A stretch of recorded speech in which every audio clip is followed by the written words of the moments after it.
Hello दोस्तों, मैं धर्मराज कुमावत आप सभी का स्वागत करता हूं हमारे अपने चैनल शिक्षा विद डीके पर। दोस्तों, आज का हमारा टॉपिक है दर्पण व दर्पण के प्रकार। इससे जो हमारा पहला वीडियो था वो था परावर्तन किसे कहते हैं, परावर्तन के नियम क्या है और परावर्तन के प्रकार क्या है। तो आज की हमारी क्लास होगी वो होगी दर्पण व दर्पण के प्रकार के ऊपर। देखो दोस्तों, दर्पण किसे कहते हैं पहले हमें यह पता होना चाहिए, फिर उसके प्रकार पता होना चाहिए। तो देखो, दर्पण किसे कहते हैं। दर्पण एक कांच की पट्टी होती है ना, कांच की पट्टी के एक सतह के ऊपर पॉलिश कर दी जाती है, वो क्या बन जाता है, दर्पण बन जाता है। कांच क्या होता है, कांच पारदर्शी होता है, कांच के हम आर पार देख सकते हैं। परंतु जो दर्पण होता है ना वो पारदर्शी नहीं होता है। जो कांच होता है ना, कांच की एक साइड में क्या कर दी जाती है, पॉलिश कर जाती है और क्या बन जाता है, कांच बन जाता है, वो दर्पण बन जाता है। अब जो दर्पण की परिभाषा क्या होती है, दर्पण की परिभाषा होती है जब कांच की एक पट्टी, जब कांच की एक पट्टिका की एक सतह पर, देखो सबसे पहले दर्पण किसे कहते हैं, सबसे पहले हमें इसकी परिभाषा लिखना है, दर्पण किसे कहते हैं। तो देखो, दर्पण क्या किसका बना होता है, कांच का बना होता है जिसकी एक सतह पर क्या कर दी जाती है, पॉलिश कर दी जाती है। देखो, जब कांच की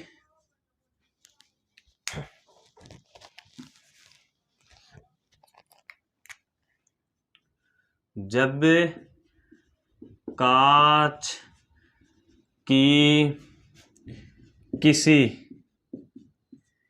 एक पट्टिका, जब कांच की किसी एक पट्टिका की एक सतह के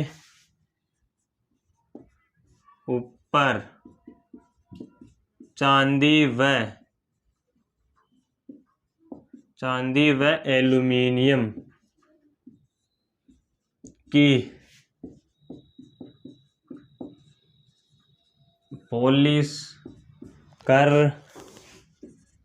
दी जाती है तो उसे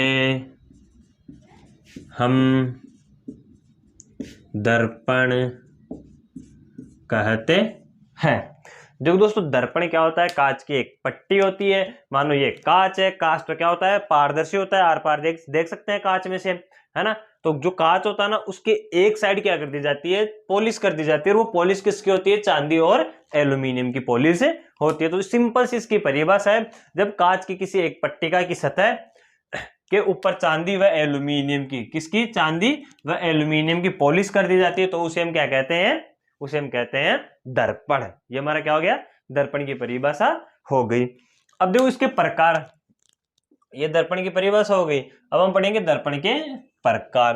देखो दोस्तों, दर्पण के दो प्रकार हैं, दर्पण के प्रकार।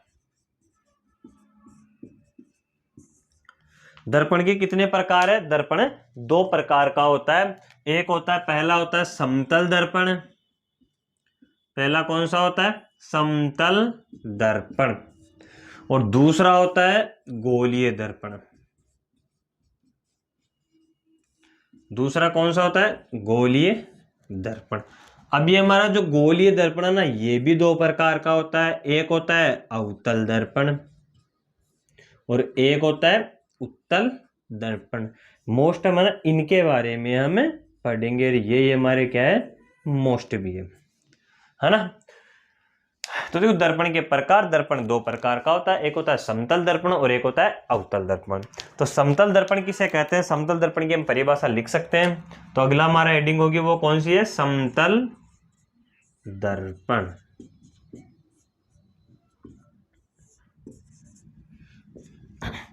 अब देखो, समतल दर्पण किसे कहते हैं। समतल दर्पण होता है वह दर्पण जिसके परावर्तक पृष्ठ समतल हो या समान हो, उसे हम कहते हैं समतल दर्पण। तो देखो, समतल दर्पण क्या होगा, वह दर्पण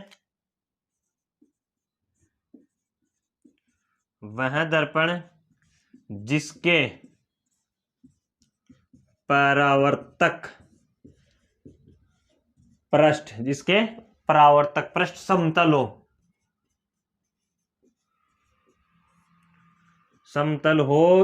समतल या समान भी लिख सकते हैं ना, वह दर्पण जिसके परावर्तक पर समतल या समानो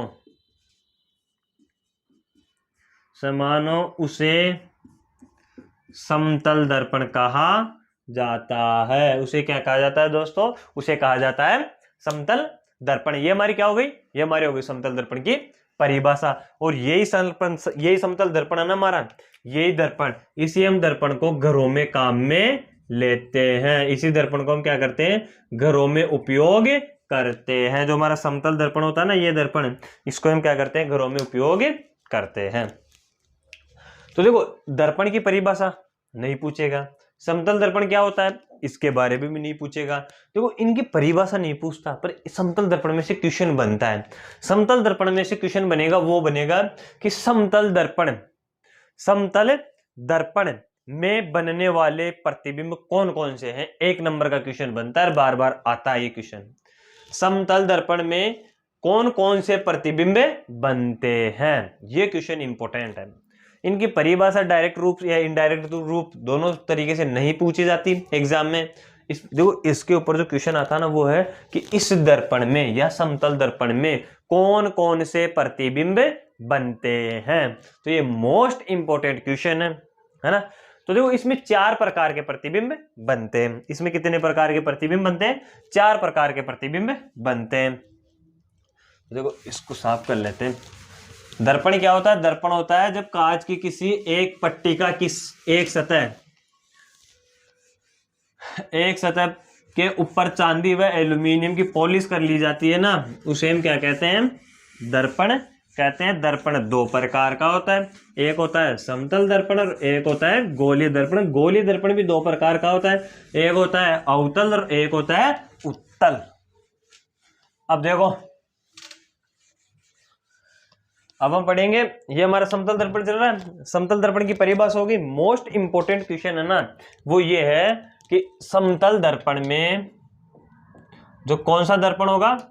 समतल दर्पण में बनने वाले प्रतिबिंब,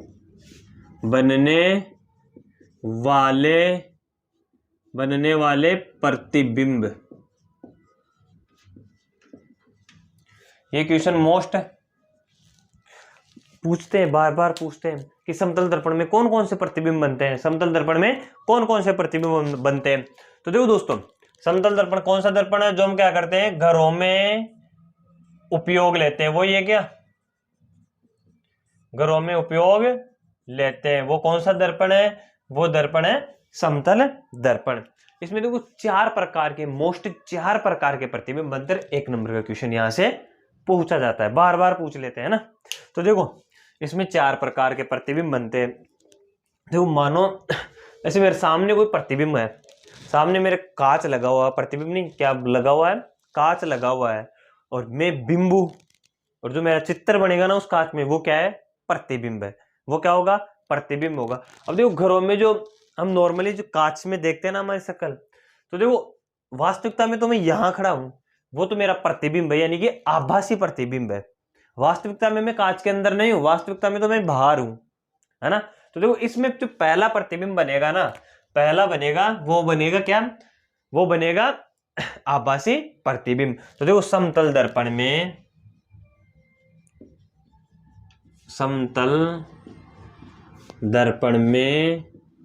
आभासी प्रतिबिंब बनता है। आभासी प्रतिबिंब बनता है। समतल दर्पण में कौन सा प्रतिबिंब बनता है? आभासी। वो कैसे बनता है?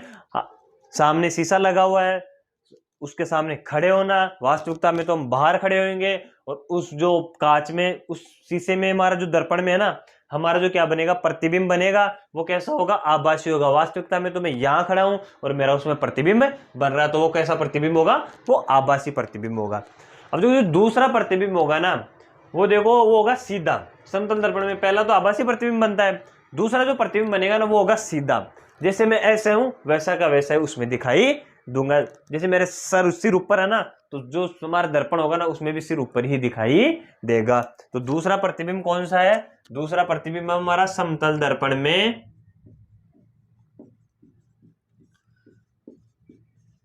समतल दर्पण में सीधा प्रतिबिंब बनता है। कैसे बनता है? सीधा प्रतिबिंब बनता है। समतल दर्पण में कैसा प्रतिबिंब बनता है? सीधा प्रतिबिंब बनता है। दो हो गए। अब देखो तीसरा जो प्रतिबिंब बना वो है समान दूरी पर। कैसे? सामने शीशा लगा हुआ है, तुम उसके पास में जाओगे ना, शीशे के पास में, तो हमें ऐसे महसूस होगा कि जो हमारा प्रतिबिंब बना वो भी हमारे पास में आ रहा है। जैसे जैसे शीशे से दूर जाते जाओगे ना, तो हमारा जो प्रतिबिंब बना वो भी उस तरफ दूर जाता जाएगा। जैसे जैसे हम पास में आएंगे प्रतिबिंब भी पास में आएगा, जैसे जैसे दूर जाएंगे प्रतिबिंब भी दूर जाएंगे। इसको हम कहते हैं समान दूरी पर। तो तीसरा जो प्रतिबिंब बना वो कैसे बनेगा? समान दूरी पर।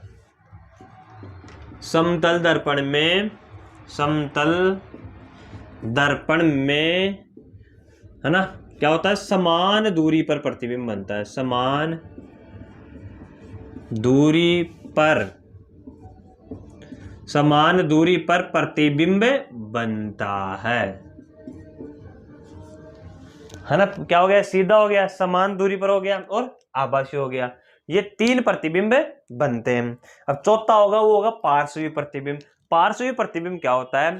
देखो पार्श्वी प्रतिबिंब होता है वह प्रतिबिंब जिसमें दायां भाग तो बायां दिखाई देता है और बायां भाग दायां दिखाई देता है, उसे हम कहते हैं पार्श्वी प्रतिबिंब।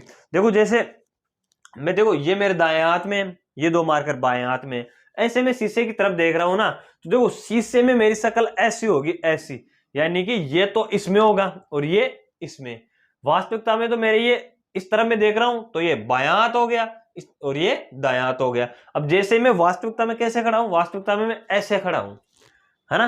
देखो ऐसे खड़ा हूं मैं वास्तविकता में, ऐसे। अब जो मेरे दर्पण में चित्र बनेगा ना, उसमें मैं उस तरफ मुंह करके रहूंगा और ये है ना इसी तरफ रहेगा, है ना, ऐसे रहेगा ये, ऐसे मेरा प्रतिबिंब बनेगा, ऐसे, है ना। और ऐसे मैं उसकी तरफ देख रहा हूं, तो उसे हम बोलते हैं पार्श्व प्रतिबिंब। तो चौथा प्रतिबिंब कौन सा होगा? चौथा प्रतिबिंब होगा पार्श्व प्रतिबिंब। तो चौथा प्रतिबिंब होता है समतल दर्पण में पार्श्व प्रतिबिंब बनता है। पार्श्व प्रतिबिंब बनता है। ये चार प्रतिबिंब बनते हैं, यहां से है ना 1 नंबर का क्वेश्चन पूछ लिया जाता है। अब देखो दोस्तों पार्श्व प्रतिबिंब क्या होता है, ये भी इंपॉर्टेंट है, मैं पता तो होना चाहिए ना पार्श्व प्रतिबिंब क्या होता है। तो इसकी परिभाषा में लिखते हैं। तो देखो पार्श्व प्रतिबिंब क्या होता है? देखो वह प्रतिबिंब जिसमें दायां भाग तो में बायां दिखाई देता है। क्या होता है? दायां भाग तो में बायां दिखाई देता है और बायां भाग में क्या दिखाई देता है? दायां दिखाई देता है। तो देखो अगर पार्श्व प्रतिबिंब की परिभाषा पूछे ना, तो हम लिख सकते हैं आराम से, कोई दिक्कत नहीं होगी। पार्श्व प्रतिबिंब, कौन सा प्रतिबिंब? पार्श्व प्रतिबिंब। देखो वह प्रतिबिंब, वह प्रतिबिंब जिसमें किसी बिंब का, जिसमें किसी बिंब का दायां भाग, दायां भाग तो, दायां भाग तो बायां दिखाई देता हूं, बायां दिखाई देता है, और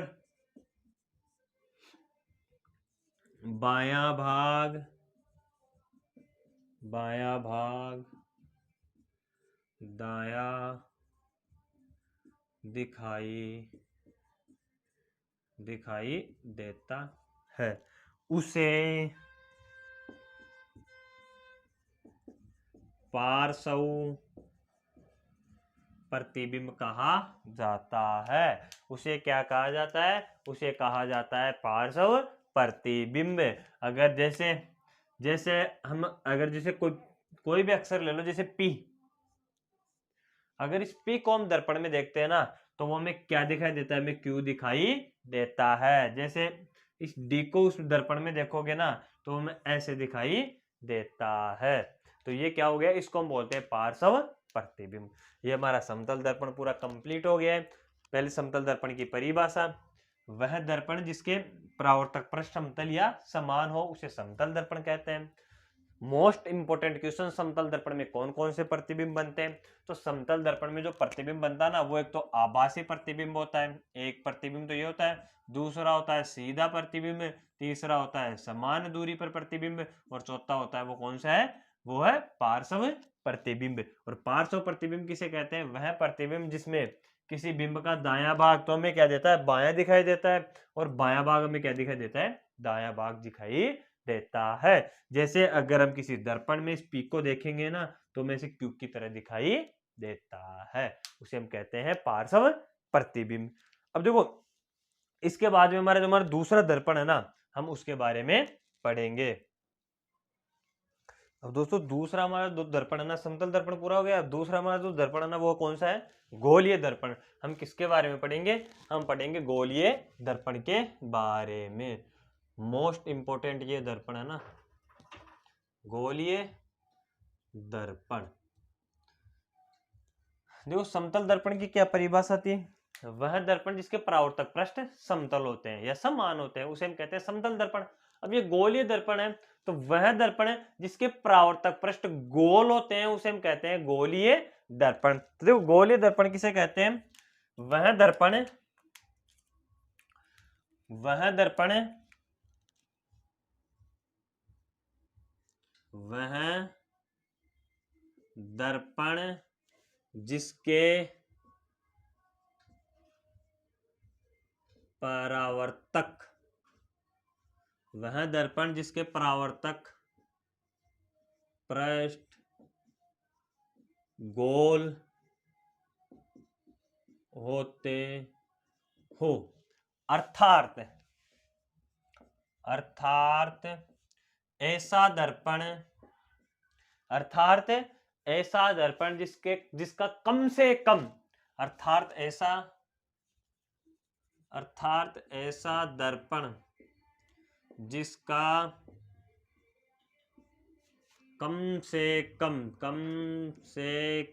कम एक परावर्तक पृष्ठ गोल होता हो। एक परावर्तक पृष्ठ गोल होता हो। एक परावर्तक पृष्ठ क्या होना चाहिए? गोल होना चाहिए। उसे हम क्या कहेंगे? उसे हम कहते हैं गोलीय दर्पण। उसे क्या कहते हैं? उसे गोलीय दर्पण कहा जाता है। उसे क्या कहा जाता है दोस्तों? उसे गोलीय दर्पण कहा जाता है। गोलीय दर्पण क्या होता है? जिसका कम से कम एक परावर्तक पृष्ठ क्या होना चाहिए? गोल होना चाहिए, यानी कि एक भाग क्या होना चाहिए? मुड़ा हुआ होना चाहिए, गोल होना चाहिए, वो गोलीय दर्पण होता है। अब जो गोलीय दर्पण होते हैं ना, वो दो प्रकार के होते हैं, है ना। गोलीय दर्पण के प्रकार दो, अगली हेडिंग कौन सी होगी? गोलीय दर्पण के प्रकार। गोलीय दर्पण के प्रकार। गोलीय दर्पण कितने प्रकार का होता है? गोलीय दर्पण होता है दो प्रकार का। गोलीय दर्पण कितने प्रकार का होता है दोस्तों? गोलीय दर्पण होता है दो प्रकार का। एक होता है अवतल दर्पण और एक होता है उत्तल दर्पण। एक कौन सा होता है? पहला तो होता है अवतल दर्पण, अवतल दर्पण। दूसरा कौन सा होता है? उत्तल दर्पण। दूसरा कौन सा होगा? उत्तल दर्पण, उत्तल दर्पण। अब देखो, गोलीय दर्पण क्या होगा? एक गोला होगा। क्या होगा? एक गोला होगा। उस गोले को काट दिया, बीच में से दो दर्पण बन गए। इधर एक हो गया अवतल दर्पण, एक हो गया उत्तल दर्पण। अब किसको उत्तल बोलते हैं, किसको अवतल बोलते हैं, ये में समझना है। देखो, एक खोखला गोला होता है, मान लिया ये क्या है? एक हमारा खोखला गोला है। ऐसे देखो, ऐसे एक गोला है।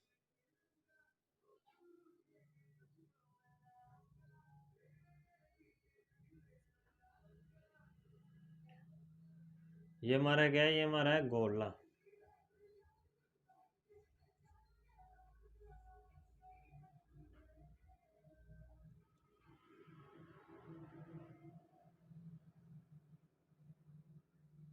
ये क्या है, गोला है। इस गोले का केंद्र क्या होता है, इस गोले का केंद्र ये मान लिया हमने, ये इस गोले का क्या है, केंद्र है ना। अब देखो इसको हम क्या कर लिए, दो भागों में काट लिए। देखो यहाँ ऐसे दो भागों में काट लिए, यहां से काट लिया इसको, ये ऐसे, ये गोलीय दर्पण था, इसको हमने क्या कर लिया, दो भागों में काट लिया। दो भागों में क्या कर लिया, इसको काट लिया, कट गया ये दो भागों में। इस गोले का केंद्र क्या था, इस गोले का केंद्र ये है, सही है, ये इसका क्या है, केंद्र है। तो इसको सी से हम प्रदर्शित करते हैं। अब देखो ये दो भागों में बट गया, एक ये हो गया ऐसा एक, और एक है ऐसा, सही है। अब देखो ये क्या है, ये एक पारदर्शी है। यहां में क्या करना है, इसके ऊपर हम पॉलिश कर दिए, एक के ऊपर तो ऐसे बना लेते हैं, एक तो यहां बना लेते हैं और एक बना लेते हैं इसके नीचे ऐसे, ऐसे। ये इसको तो यहां रख दिया, इसको यहां रख दिया। अब देखो इसका केंद्र यहां होगा, ये केंद्रक, और इसका केंद्रक होगा ना वो यहां होगा, इस गोले का केंद्रक। इसको अलग कर लिया, इसको यहां रख दिया, इसको यहां रख दिया। अब इनके ऊपर क्या कर दिया, ये अभी तक दर्पण नहीं है क्योंकि दर्पण के ऊपर तो पॉलिश होती है ना। तो देखो इनके ऊपर हम क्या कर देते हैं, पॉलिश कर देते हैं। इसके तो यहां कर देते हैं, अंदर की तरफ, अंदर वाली सतह के ऊपर पॉलिश कर रहे हैं, बाहर कुछ नहीं कर रहे हैं, है ना। और इसमें हम कर देते हैं, बाहर वाली सतह के ऊपर पॉलिश कर देते हैं। और जो ये पॉलिश हो रही है ना, ये किसकी होती है, ये पॉलिश होती है चांदी और एल्यूमिनियम की, चांदी व एल्यूमिनियम, है ना, चांदी और एल्यूमिनियम की ये पॉलिश होती है। अब देखो इसमें ये वाला सिरा क्या है, ये इसकी वक्रता, इसका वक्रता केंद्र है, केंद्र है, इस वजह से इसको हम सी से प्रदर्शित करते हैं। ये भी क्या है, केंद्र है, इस वजह से इसको भी सी से प्रदर्शित करते हैं। अब देखो यहां से यहां तक ये क्या हो गई, वक्रता त्रिज्या हो गई, इस गोले की त्रिज्या हो गई ना। तो इसको हम किससे प्रदर्शित करते हैं, इसको और आर से भी प्रदर्शित करते हैं। सी का मतलब वक्रता केंद्र, आर का मतलब वक्रता त्रिज्या, है ना। यानी इस वक्र का जो केंद्र है वो वक्रता केंद्र, और इस वक्र की जो त्रिज्या है ना उसे वक्रता त्रिज्या कहते हैं। और क्या क्या काम में आएगा, देखो इसके दो द्वारक होते हैं, एक एम होता है और एक एन होता है। इसके भी दो द्वारक होंगे, एक एम होता है और एक एन होता है। अब इसमें देखो जो ये गोला है ना, ये गोला, ये गोला, इसका जो ये भाग है ना, ये परावर्तक पृष्ठ, परावर्तक पृष्ठ में बोल रहा हूं ना, परावर्तक पृष्ठ, परावर्तक पृष्ठ, यही परावर्तक पृष्ठ होता है। ये हमारे जो काम में आ रहा है ना, ये हमारे काम में आ रहा है ना, इसे हम क्या बोलते हैं, परावर्तक पृष्ठ बोलते हैं। देखो कम से कम एक बार घुमा होना चाहिए, तब उसे हम गोलीय दर्पण कहते हैं।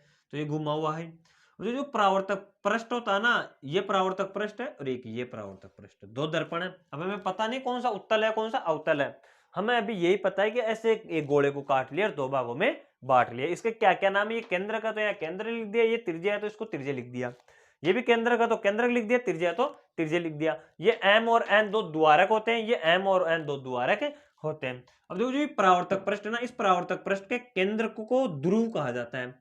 ये जो परावर्तक पृष्ठ है ना, इस केंद्र को क्या कहा जाता है, ध्रुव कहा जाता है, और ध्रुव को पी से प्रदर्शित करते हैं। क्या करते हैं हम, ध्रुव को पी से प्रदर्शित करते हैं। अब देखो पी और सी, पी और सी को मिलाने वाली सरल काल्पनिक रेखा को मुख्य अक्ष कहा जाता है। इस पी और वक्रता केंद्र को मिलाने वाली, अब आगे जा नहीं सकता ये क्योंकि आगे फोकस ही नहीं है ना। इसको क्या कहा जाता है, ध्रुव कहा जाता है, पी कहा जाता है।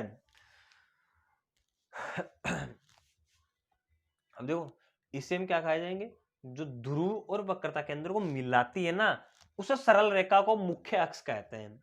उसको हम क्या कहते हैं, मुख्य अक्ष कहते हैं। और जो हमारी वक्रता केंद्र को होता है ना, ये हमारा वक्रता केंद्र है, इस वक्रता केंद्र का आधा क्या होता है, इस वक्रता केंद्र का आधा होता है फोकस। क्या होता है, इस वक्रता केंद्र का आधा होता है फोकस। ये हमारे दो दर्पण है। अब दो दर्पण पूरे नामांकित हो गए। अब हमें यह भी पता नहीं कि कौन सा अवतल है कौन सा उत्तल है। अब देखो हम सबसे पहले हम अवतल लिखते हैं, अवतल को समझते हैं। अवतल दर्पण, कौन सा दर्पण होगा हमारा, होगा अवतल दर्पण को हम समझते हैं। भाई इनमें से कौन सा तो अवतल है और कौन सा उत्तल है।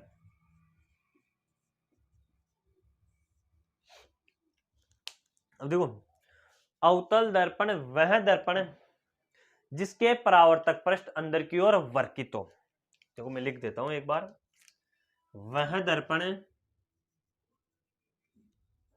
वह दर्पण जिसके परावर्तक पृष्ठ, जिसके परावर्तक पृष्ठ अंदर की ओर, अंदर की ओर वर्कित हो। वर्कित का मतलब होता है मुड़ा हुआ हो, वर्कित हो उसे, वर्कित हो उसे हम क्या कहते हैं, अवतल दर्पण कहते हैं। अब देखो, वह दर्पण जिसके परावर्तक पृष्ठ अंदर की ओर वर्कित हो उसे हम क्या कहेंगे, उसे हम कहेंगे अवतल दर्पण। समझ में नहीं है? अब भी इस चित्र को देखो, नहीं समझ में आ रहा भाई, ये भी घुमा हुआ है, मुड़ा हुआ है, ये भी अंदर की ओर ही मुड़ा हुआ है। चलो दूसरी परिभाषा लिखो, अर्थार्थ। अब समझ जाओगे इस परिभाषा से। यहां तक तो कुछ समझ में नहीं आया ना भाई, कौन सा भाग मुड़ा हुआ है कौन सा नहीं मुड़ा, पर ये लिखना है, ये जरूरी है ना, ये लिखना है। अब देखो, अर्थार्थ ऐसा दर्पण, ये भी लिख देना ये भी लिख देना, अर्थार्थ ऐसा दर्पण जिसकी अंदर वाली सतह, जिसकी अंदर वाली सतह हमारे काम में आती हो, अंदर वाली सतह हमारे काम आती हो, अंदर वाली सतह हमारे काम आती हो, उसे अवतल दर्पण कहा जाता है। उसे क्या कहा जाता है, अवतल दर्पण कहा जाता है। देखो कौन सा दर्पण है, अवतल दर्पण। कौन सा दर्पण, अवतल दर्पण। कौन सी सतह काम में आ रही है, अंदर वाली सतह। ए और ए इसको याद कर लेना। अब बता सकते हो तुम, इसमें से अंदर वाली सतह कौन से काम में आ रही है। देखो इस ऊपर वाली सतह के में तो देखो, इस अंदर वाली सतह के तो ऊपर पॉलिश कर दिया, और इसमें क्या है, उभरी हुई सतह के ऊपर पॉलिश कर रखा है। इसमें तो हमारी कौन सी सतह काम में आ रही है, इसमें हमारी सतह काम में आ रही है वो है उभरी हुई, और इसमें हमारी सतह कौन सी काम में आ रही है, इसमें आ रही है अंदर वाली सतह।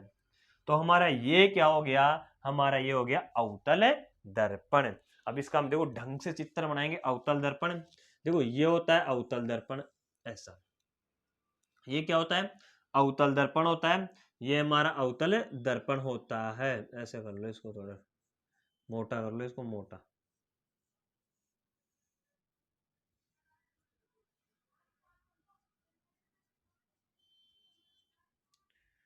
ये हमारा क्या होता है, अवतल दर्पण होता है।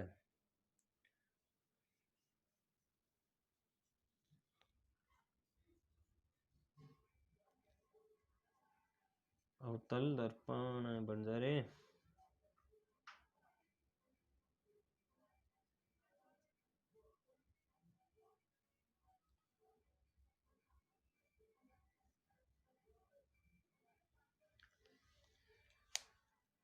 अब देखो, इसके अंदर वाली सतह हमारे काम में आ रही है, जो बाहर वाली सतह है ना उसके हम ऊपर चांदी या एल्यूमिनियम की, आजकल तो कलर की पॉलिश करने लग गए। आजकल तो किसकी पॉलिश करने लग गए, ऐसे ऐसे हम कर देते हैं, डॉट डॉट डॉट डॉट। इसका मतलब क्या हो गया, इस यहाँ पॉलिश हो रखी है। और पहले के जमाने में किसकी पॉलिश होती थी, पहले के जमाने में राजा महाराजाओं के समय है ना, चांदी और एल्यूमिनियम की पॉलिश होती थी। और जो चांदी और एल्यूमिनियम की पॉलिश जो जिस दर्पण में हो रखी होती है ना, उस दर्पण में अगर हम अपना चेहरा देखते हैं ना तो हमें सुंदर दिखाई देता है ना। तो आजकल तो क्या करने लगे, आजकल तो कलर करने लगे। पहले क्या होता था, पॉलिश होती थी, वो होती थी चांदी और एल्यूमिनियम की। इसके देखो दो द्वारक होते हैं, एम और एन। ये क्या हो गए, दो द्वारक। ये क्या होती है, मुख्य। देखो यहाँ क्या होगा, यहाँ होगा ध्रुव पी, यहाँ होगा इस गोले का केंद्र, क्या होता है, ये होता है गोले का केंद्र। ये इसके आर से भी प्रदर्शित करते हैं वक्रता त्रिज्या। इस गोले को, इस त्रिज्या को और इस ध्रुव को मिलाने वाली सरल काल्पनिक रेखा को हम क्या कहते हैं, सरल काल्पनिक रेखा को कहते हैं मुख्य अक्ष। इसको हम क्या कहते हैं, मुख्य अक्ष। इसमें नाम कुछ नहीं लिखना हिंदी में, है ना, इनको ही समझ लेना है। ये घुमा हुआ भाग क्या होता है, ये होता है परावर्तक पृष्ठ, परावर्तक पृष्ठ है ना। और ये फोकस रे तो मैं लिखवा दूंगा। अब इस वक्रता त्रिज्या का आधा क्या होती है, इस वक्रता त्रिज्या की आधी होती है फोकस, इस वक्रता त्रिज्या की आधी क्या होती है, फोकस। और इस तरफ लगा देना अनंत। ये हमारा क्या हो गया दोस्तों, ये हमारा हो गया अवतल दर्पण। कौन सा दर्पण है, अवतल दर्पण। अब देखो यहां यहां क्या क्या है, देखो एक तो सी है, सी क्या होता है, सी होता है वक्रता त्रिज्या, सी क्या होता है वक्रता, वो वक्रता केंद्र। सी का मतलब क्या होता है दोस्तों, सी का मतलब होता है वक्रता केंद्र। आर का मतलब क्या होता है, आर का मतलब होता है वक्रता त्रिज्या। क्या होता है, वक्रता त्रिज्या। और क्या है, एफ का मतलब है, एफ का मतलब है मुख्य फोकस, मुख्य फोकस। एफ का क्या मतलब है, मुख्य फोकस। और जो पी है ना, पी का मतलब क्या है, पी का मतलब होता है ध्रुव, पी का मतलब क्या होता है, ध्रुव। और एम और एन क्या है, एम और एन होते हैं द्वारक, एम और एन क्या होते हैं, द्वारक। अरे जब नीचे तो नहीं हो गया ना, दिख तो रहा ना। सही है। अब देखो एम और एन क्या होता है, द्वारक होता है, पी क्या होता है, ध्रुव होता है, एफ क्या होता है, मुख्य फोकस होता है, आर क्या होता है, वक्रता त्रिज्या होती है, सी क्या होता है, वक्रता केंद्र होता है। जो भी ये चीजें काम में आई ना इस दर्पण में, उन चीजों का नाम पूरा पता होना चाहिए। देखो ये क्या होता है, जो ब्लैक ब्लैक घूमा हुआ है, ये होता है परावर्तक पृष्ठ, एक खोखले गोले का भाग होता है। इसके जो नीले नीले कलर की क्या हो रखी है, नीले नीले कलर की हो रखी है, पॉलिश हो रखी है, किसकी होती है, चांदी और एल्यूमिनियम की। अब देखो इसे हम अवतल दर्पण क्यों कहते हैं, क्योंकि ये अंदर की ओर मुड़ा हुआ है, ऐसे समझ में नहीं है तो ऐसे मान लेना कि इसके अंदर वाली सतह हमारे काम में आ रही है, इस वजह से हम इसको क्या बोलते हैं, अवतल दर्पण बोलते हैं। अवतल दर्पण देखो ये परावर्तक पृष्ठ है, इस परावर्तक पृष्ठ के केंद्र को ध्रुव बोलते हैं, और इस ध्रुव को किससे प्रदर्शित करते हैं, पी से प्रदर्शित करते हैं। इस जो ये गोले का भाग था ना, है ना, इस गोले के केंद्र को क्या बोलते हैं, वक्रता केंद्र, और इस गोले की त्रिज्या को हम क्या बोलते हैं, वक्रता त्रिज्या। और ये इस वक्रता केंद्र को और ध्रुव को मिलाने वाली सरल काल्पनिक रेखा को हम बोलते हैं मुख्य अक्ष।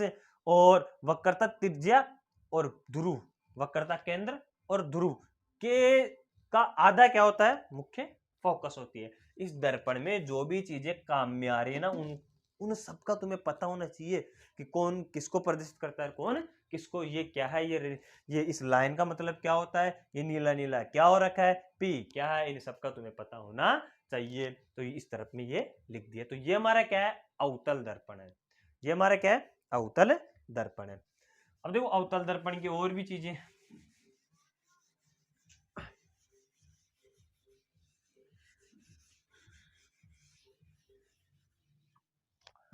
अब देखो दोस्तों जो ये अवतल दर्पण है ना, अवतल दर्पण है ना, इस अवतल दर्पण को क्या कहा जाता है, एक दूसरा नाम और है इसी अवतल दर्पण का, इसी अवतल दर्पण का क्या है, एक दूसरा नाम है।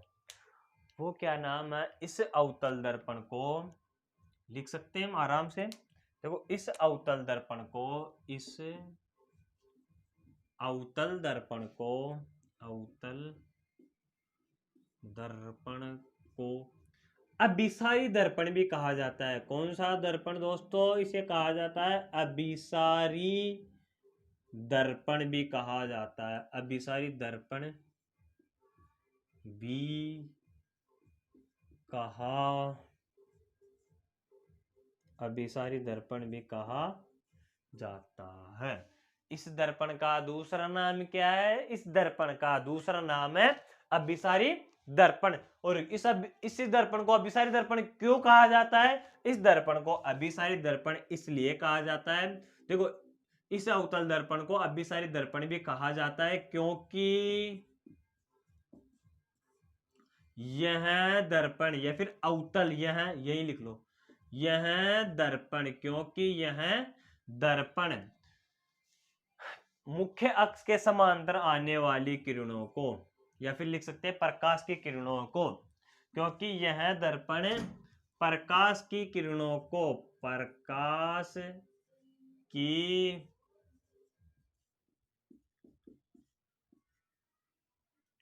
प्रकाश की किरणों को एक बिंदु पर मिलाता है। प्रकाश की किरणों को एक बिंदु पर मिलाता है, इसलिए इसे क्या कहा जाता है? अभिसारी दर्पण भी कहा जाता है। ये इसका दूसरा नाम है। सही है दोस्तों, अवतल दर्पण के बारे में, है ना। अवतल दर्पण का ये चित्र हो गया। अगर तुमसे पूछ ले दर्पण और कोई भी चित्र बनाओ ना साइंस में, उसके नीचे चित्र लगा के नाम जरूर लिखना है। जैसे चित्र कौन सा है? अवतल दर्पण। कौन सा दर्पण है? अवतल दर्पण। ये हमारा क्या है? अवतल दर्पण के बारे में। इस दर्पण को क्या कहा जाता है? मोस्ट इंपोर्टेंट बात ये है, अभिसारी दर्पण कहा जाता है अवतल दर्पण को। क्यों कहा जाता है? क्योंकि यह दर्पण प्रकाश की किरणों को एक बिंदु पर क्या करता है? मिलाता है। इस वजह से इस दर्पण को क्या कहा जाता है? इस वजह से इस दर्पण को कहा जाता है अभिसारी दर्पण। अब हम पढ़ेंगे उत्तल दर्पण। ये तो हो गया अवतल। अब किसके बारे में हम पढ़ेंगे? अब हम पढ़ेंगे उत्तल दर्पण के बारे में। अब दोस्तों अगला हमारा जो दर्पण है ना, वो है अवतल। पूरा हो गया। अब हम पढ़ेंगे उत्तल दर्पण के बारे में। कौन सा दर्पण होगा दूसरा हमारा? उत्तल दर्पण। उत्तल दर्पण। देखो उत्तल दर्पण क्या होता है? देखो हम दर्पण बना लेते हैं। एक तो हमारा ये था,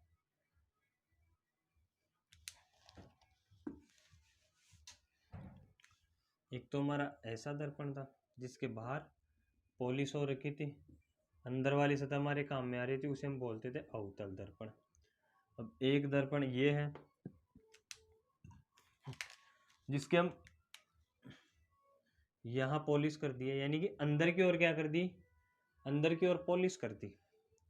और इस तरफ से कोई भी प्रकाश की किरण आती है और यहाँ क्या हो रह गया? इसका वक्रता के अंदर रह गया। इसके आदि फोकस और यहाँ दूर, और ये एम और एन, ये हमने पढ़ लिया। ये अवतल है और ये उत्तल है। तो उत्तल की परिभाषा क्या होगी? पहले तो वो किताब वाली परिभाषा लिखना है। देखो वह दर्पण, पहले तो किताब वाली लिखना है। वह दर्पण जिसका परावर्तक पृष्ठ, जिसका परावर्तक पृष्ठ बाहर की ओर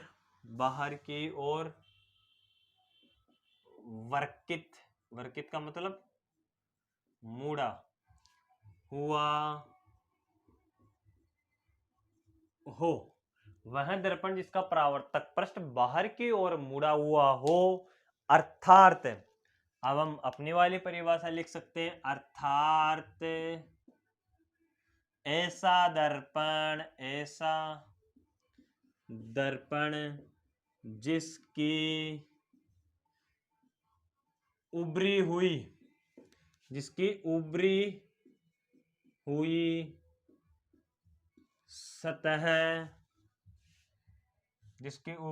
सतह हमारे काम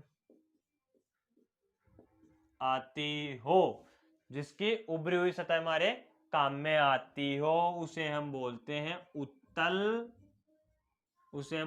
उत्तल दर्पण। याद कैसे रखोगे? देखो ये उत्तल है, उत्तल सतह कौन सी काम में आ रही है? उभरी हुई। तो उ वो कौन सा दर्पण था? वो था अवतल दर्पण। और इसमें सतह कौन सी काम में आ रही थी? अंदर वाली। तो ए और अवतल दोनों समान है, और उ समान है। उत्तल दर्पण ऐसा दर्पण जिसकी उभरी हुई सतह हमारे काम में आती है। अब देखो ये उभरी हुई सतह है, ये हमारे काम में आएगी। क्योंकि हमने अंदर वाली सतह पर तो क्या कर दिया, पॉलिश कर दिया। तो इस चित्र को मैं दोबारा से बना सकता हूँ। देखो ये इसका क्या हो गया, चित्र हो गया, यही बना देता हूँ। इनको तो मैं साफ कर देता हूँ, इस तरह भी बना देता हूँ।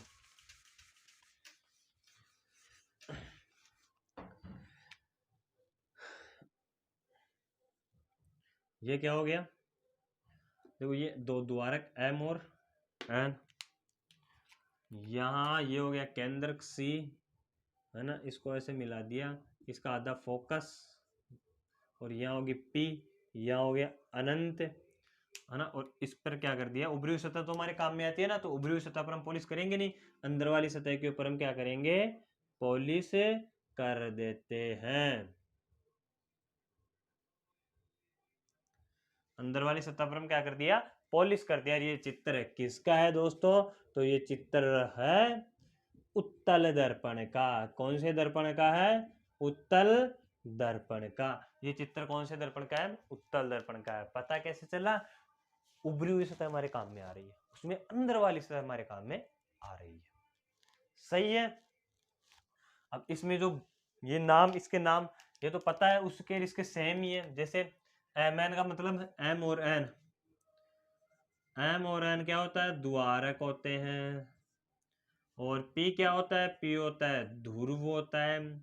एफ क्या होती है, एफ होती है मुख्य फोकस, या इसी को बोलते हैं फोकस दूरी, मुख्य फोकस या फिर फोकस दूरी। और क्या रहेगा, सी क्या होता है, वक्रता केंद्र, और इसको आर से भी प्रदर्शित करते हैं ना, क्योंकि ये इसकी त्रिज्या हो गई। तो आर को किस, आर क्या है, आर है वक्रता त्रिज्या, आर क्या है दोस्तों, आर है वक्रता त्रिज्या।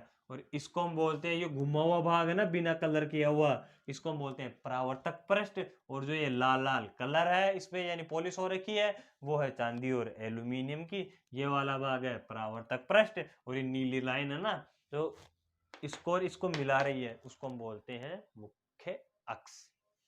ये हमारी क्या हो गई, ये हमारा इसका चित्र हो गया, ये हमारी इसकी परिभाषा हो गई।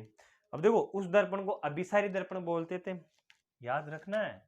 देखो उत्तल दर्पण को क्या बोलते थे, अभिसारी बोलते थे ना। तो गुरुजी इसका भी कुछ ना कुछ नाम होगा, अरे होगा ना, कुछ ना कुछ तो नाम है। तो देखो इसका नाम है उत्तल दर्पण को, उत्तल दर्पण को उत्तल दर्पण को क्या कहा जाता है, अपसारी दर्पण कहा जाता है, अपसारी दर्पण कहा जाता है। उसको अभिसारी, इसको अपसारी दर्पण कहा जाता है, क्योंकि यह प्रकाश की किरणों को चारों ओर फैलाता है। यह प्रकाश की किरणों क्या करता है, चारों ओर फैलाता है या फिर बिखेर देता है, इसलिए इसे हम क्या कहा जाता है, इसे हम कहते हैं अपसारी दर्पण। कौन सा दर्पण दोस्तों, इसे हम कहते हैं अपसारी दर्पण। कौन सा दर्पण कहते हैं हम इसको, इसको बोलते हैं अपसारी दर्पण। और उसको हम क्या कहते थे, उसको हम बोलते थे अभिसारी दर्पण। अब देखो ये इसका ये भी कंप्लीट हो गया बात, इसकी परिभाषा हो गई, ये हमारी वाली परिभाषा हो गई याद रखने की, ये इसका चित्र हो गया। और इस चित्र में जो भी चीजें काम में है, ये इसको हम बोलते हैं अनंत। अगर किसी को पता नहीं है तो ये क्या है, अनंत है ना। ये जो भी हमारे हम काम में लिए इस दर्पण को बनाने में, उनका नाम हो गया, है ना। अवतल दर्पण पूरा हो गया, उत्तल दर्पण पूरा हो गया। अब देखो एक दो की इनकी तुम जो मोस्ट परिभाषा ना एक नंबर की पूछ लेता है, उन परिभाषाओं को भी हमें एक बार देखना है ना, कि एक नंबर की आ जाए तो फिर करके तो आना ही ना। तो देखो इसमें जो इंपॉर्टेंट परिभाषा है, तो देखो उसको सबसे पहली परिभाषा है वो है ध्रुव। वो कौन सी है, वो है ध्रुव। और उसको किससे प्रदर्शित करते हैं, पी से प्रदर्शित करते हैं। तो देखो ध्रुव किसे कहते हैं, तो जो गोलीय दर्पण ही पढ़ रहे हैं ना, गोलीय दर्पण के परावर्तक पृष्ठ, गोलीय दर्पण है ये पूरा, इसको काट लिया तो क्या बन गया, परावर्तक पृष्ठ।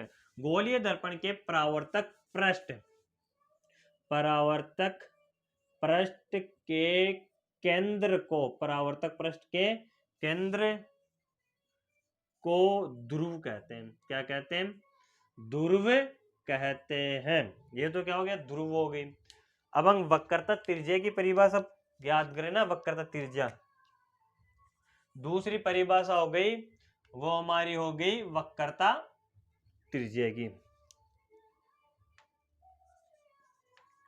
वक्रता त्रिज्या कौन सी परिभाषा हो गई, वक्रता त्रिज्या। इस गोले को इसको क्या बोलते, इसको किससे प्रदर्शित करते हैं, इसको आर से प्रदर्शित करते हैं। तो देखो क्या होगा, जो दर्पण होगा ना, है ना, गोलीय दर्पण किसी खोखले गोले का भाग होता है। आराम से लिख सकते हैं, गोलीय दर्पण, गोलीय दर्पण किसी गोले का भाग होता है, किसी गोले का भाग, किसी गोले का भाग होता है। उस गोले की, उस गोले की त्रिज्या, उस गोले की त्रिज्या को वक्रता त्रिज्या, और उसको आर से प्रदर्शित करते हैं, वक्रता त्रिज्या कहते हैं। उस गोले की त्रिज्या को हम क्या कहते हैं दोस्तों, उस गोले की त्रिज्या को वक्रता त्रिज्या कहते हैं।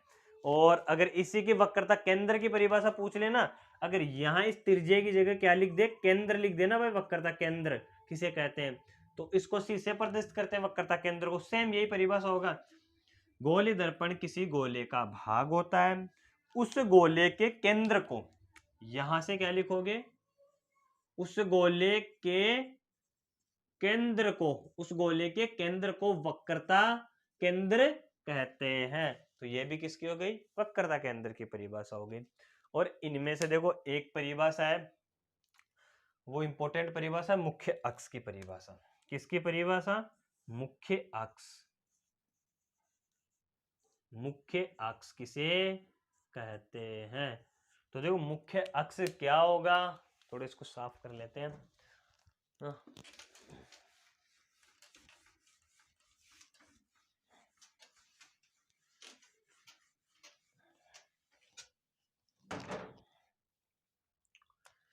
मुख्य अक्ष की परिभाषा, मुख्य अक्ष,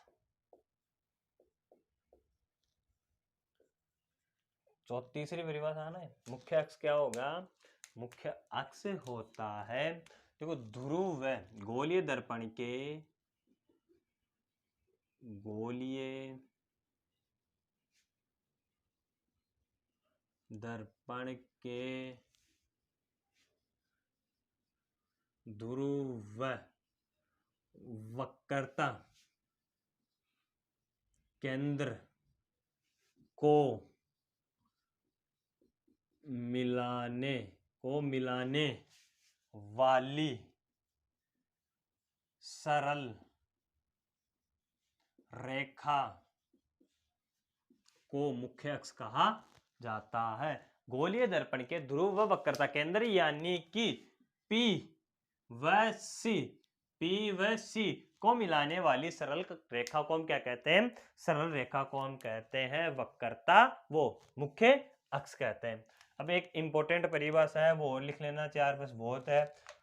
फोकस दूरी, कौन सी, फोकस दूरी, इसको ऐप से प्रदर्शित करते हैं। फोकस दूरी क्या होगी, गोलीय दर्पण के, गोलीय दर्पण के ध्रुव से यानी P से फोकस के